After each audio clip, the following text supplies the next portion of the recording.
Hello दोस्तों, कैसे हैं आप सभी। मैं आप सभी का हमारे स्टूडियो लेक्चर में बहुत बहुत स्वागत करता हूं।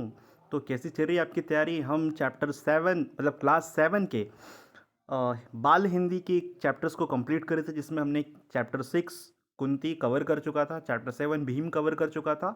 आज जो है हम पढ़ने वाले हैं महारथी कर्ण के बारे में। So let's continue the lecture without talking any more. और मैं आप सभी को ये भी बोलना चाहूँगा दोस्तों, अगर आप सभी ये वीडियो लेक्चर देख रहे हैं, आपको ये हेल्प पहुंचा रहा है किस तरीके से, तो इस वीडियो लेक्चर को अपने दोस्तों में भी शेयर कर दीजिए। उनके व्हाट्सएप अकाउंट पे आपका जो ग्रुप्स है, जो व्हाट्सएप पे बना हुआ होगा, फेसबुक पे होगा, टेलीग्राम पे होगा, इंस्टा पे होगा, आप वहाँ पे शेयर कर सकते हैं। ओके। सो इसी के साथ इस लेक्चर को कंटिन्यू करते हैं। देखिए दोस्तों, हम यहाँ पे पढ़ने वाले हैं महारथी कर्ण के बारे में। तो कर्ण के बारे में क्या बताया जाता है, हमने देखा था लास्ट लेक्चर में जब हम कुंती का लेक्चर पढ़ रहे थे, उन्होंने गंगा में बहा दिया था। अधिरथ ने उसको पकड़ लिया था, उस बच्चे को, जिसके कानों में कवच, जिसके कानों में कुंडल और बॉडी पे जो है कवच लगी हुई थी। अब यहाँ से हम आगे पढ़ेंगे। पांडवों ने पहले कृपाचार्य से और बाद में द्रोणाचार्य से अस्त्र शस्त्र की शिक्षा ले ली दोस्तों। और उनको जब विद्या में काफी निपुणता प्राप्त हो गई, तो एक भारी समारोह का आयोजन किया गया, जिसमें सब ने अपने कौशल का प्रदर्शन किया। सारे नगरवासी इस समारोह को देखने पहुंचे थे। वहां पे तरह तरह के खेल हुए और हर एक राजकुमार यही चाहता था कि वही सबसे बढ़कर निकल जाए और सब उसकी तारीफ करें दोस्तों। सबकी यही ख्वाहिश होती है, आप सभी की भी यही होगी, आपके फैमिली में, है ना। तो आपस में प्रतिस्पर्धा बड़े जोर की थी, परंतु तीर चलाने में पांडुपुत्र जो अर्जुन था, उसका कोई जो है सामना करने वाला नहीं था। अर्जुन ने धनुष विद्या में कमाल का खेल दिखाया दोस्तों। उसकी अद्भुत चतुरता को देखकर सभी दर्शक और राजवंश के सभी उपस्थित लोग दंग रह जाते थे। और यहाँ पे ये भी हुआ कि यह देखकर दुर्योधन का मन जो है जलन से खिल उठा। काफ़ी ज़्यादा जलन थी उसके अंदर।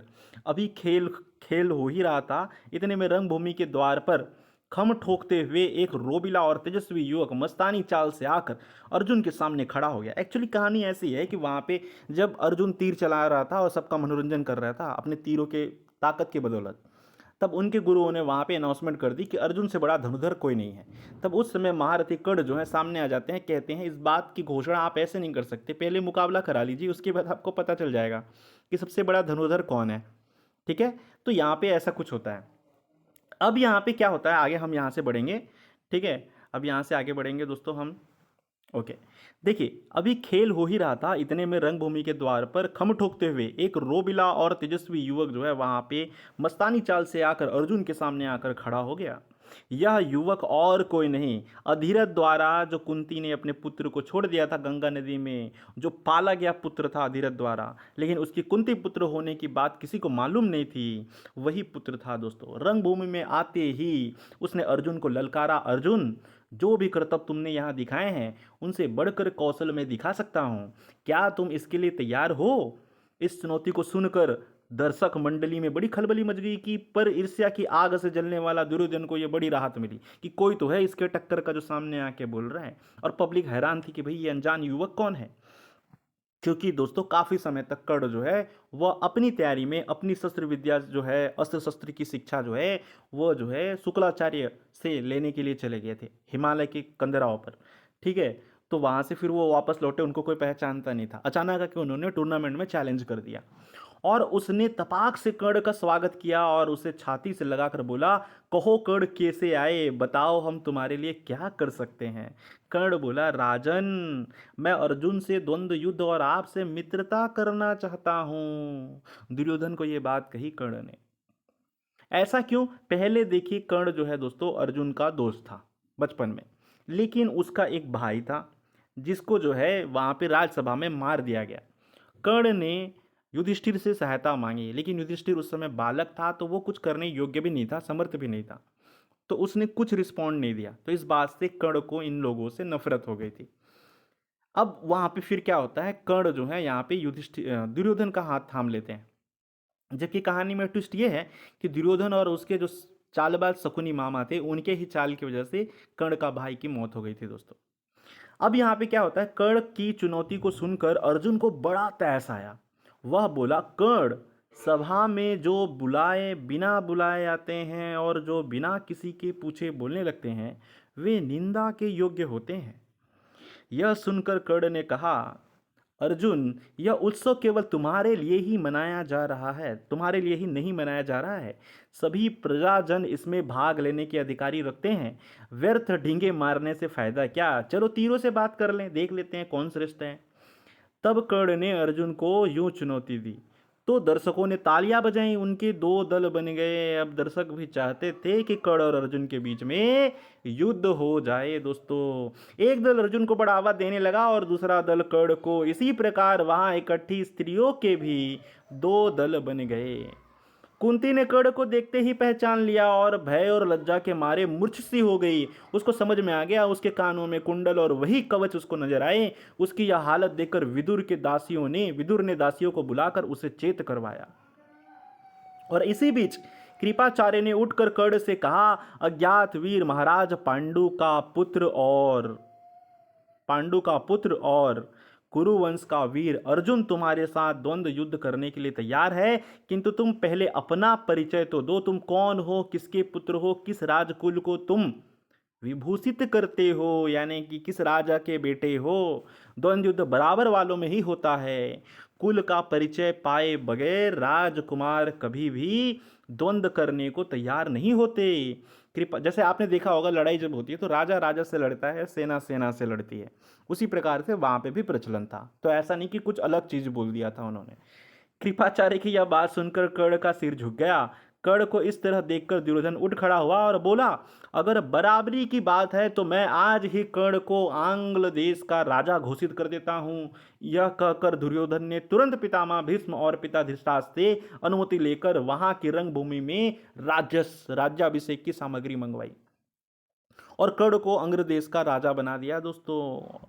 अंग देश का राजा बन गए और अंग नरेश कर्ण कहलाए वो। इतने में बूढ़ा सारथी अधिरथ, जिसने कर्ण को पाला था, लाठी टेकता हुआ और डर के मारे कांपता हुआ सभा में घुस गया। कर्ण जो अभी अभी अंग देश के राजा बन चुके थे, उसको देखते ही धनुष नीचे रखकर उठ खड़ा हुआ और पिता मानकर बड़े आदर के साथ उसके आगे सिर को अपना झुका देता है। बूढ़े ने भी कहा बेटा, बूढ़े ने भी बेटा कहकर उसे गले से लगा लिया। यह देखकर भीम खूब कहा मार कर हंस पड़ा और बोला, सारथी के बेटे, धनुष छोड़कर हाथ में चाबुक लो, चाबुक वही तुम्हें शोभा देगा। तुम भला कब से अर्जुन के साथ द्वंद्व करने के योग्य हो गए। यह सब देखकर सभा में खलबली मच गई दोस्तों। और इस समय सूरज भी डूब ही रहा था। इस कारण सभा जो है वो खत्म होने वाली थी, क्योंकि शाम होते ही वहां पे कोई लड़ाई नहीं होती थी। तो मसालों और दीपकों की रोशनी में दर्शक वृंद अपनी अपनी पसंद के अनुसार अर्जुन, कर्ण और दुर्योधन की जय जय बोलने लगे वहां पे। इस घटना के बहुत समय बाद एक बार इंद्र बूढ़े ब्राह्मण के वेश में अंगनरेश कर्ण के पास पहुंचे। काफी समय के बाद है वो घटना, टल जाती है वहां से उसके काफी लंबे समय के बाद, महाभारत के युद्ध के समय से के पूर्व जो है वो।